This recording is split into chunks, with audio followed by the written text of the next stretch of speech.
Ahojte dievčatá, ideme vám dnes predstaviť rozjasňujúcu kolekciu. Tak ja začnem, mám v ruke C plus E sérum, ktoré má krásnu odmerku na boku a je to vlastne sérum, ktoré je podľa mňa úplne na všetko.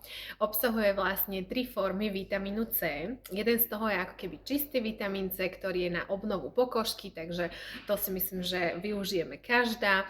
Potom je tam výťažok z plodu vlastne ovocia amla, to je tiež veľmi bohaté na antioxidanty.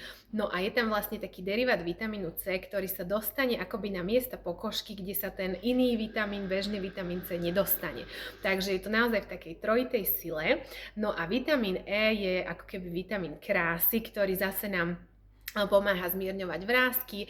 No a obidva tieto vitamíny dokopy sú výborné aj na tvorbu kolagénu, elastínu, čiže je to ako keby aj protivráskové, takisto dokážu zahojiť pokožku a čo je super, tak je tu aj extrakt z bielej fazule, ktorý má rozjasňujúce účinky a ten je teda aj tu, takže Niky prejde na druhé sérum. Áno, a tuto je ďalšie úžasné a to je rozjasňujúce super sérum.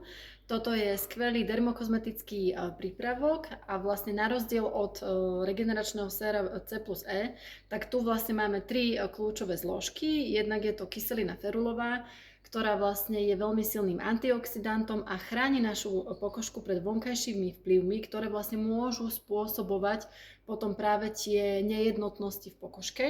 Ale takisto je tam vitamín B3, čo je vlastne veľmi známy niacinamid, je známy tým, že je veľmi účinný, čo sa týka vlastne rozjasňovania pleti a práve boju proti pigmentovým flakom. No a posledná úžasná zložka je tam ešte naše dlho patentované, alebo teda patentovaný výťažok z bielej fazule. Takže tieto 3 účinné zložky potom naozaj spoločne aj s vitamínom, teda regeneračným sérom C plus E, bojujú práve proti pigmentovým flakom, nejednotnostiam na pleti a keď sa používajú spoločne, tak sú až o 42% účinnejšie. Takže preto je to perfektná spoločná, že rozjasňujúca kolekcia. Takže keď chcete mať jasnú pleť, tak si objednajte túto kolekciu.